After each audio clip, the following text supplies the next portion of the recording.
Let's listen to that beautiful voice again. Welcome to another episode of SNES Chronicles, taking you through all the games of the Super Nintendo by release date. Joe and Mac. Sometimes a game just comes in and redefines what it is to be a video game. This is not the case. Yep, this is definitely a platformer, and not a very original one. A port from the arcade game Caveman Ninja. Wait, what? They changed the name from Caveman Ninja to Joe and Mac? I hope they fired the guy who made that decision. Let's move on with the presentation. I like it a lot. The cartoonish style fits perfectly, and everything is well defined and colorful. The problem here is the animation, or the lack of animation. It's pretty painful to look at. And the music is just there. It's really forgettable. What makes this game is the two-player mode. Co-op, or I wouldn't be even talking about it.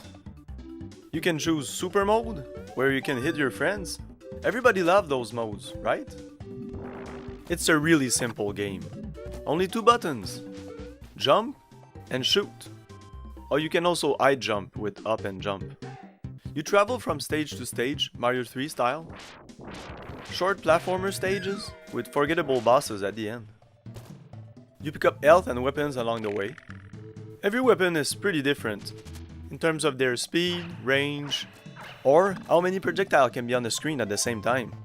Yeah, it's that kind of game. But the wheel is by far the best.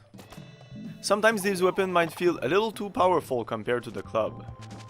When you're stuck with the club, it does so much less damage and the reach is atrocious.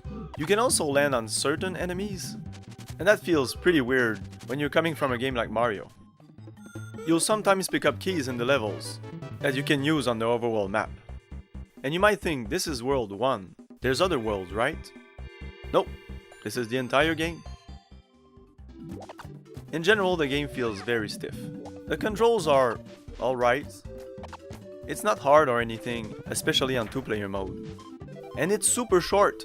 If you know what you're doing, you'll be finished in about an hour. It was really a perfect rental. There's comedic elements in the game, and it doesn't really take itself seriously. That helps.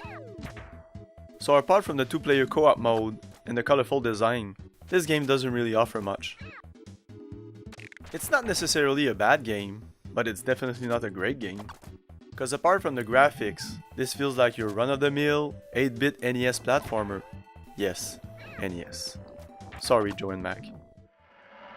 But it's co-op, and unfortunately there's not that many co-op games on the Super Nintendo. See you soon, and remember, have fun, peace!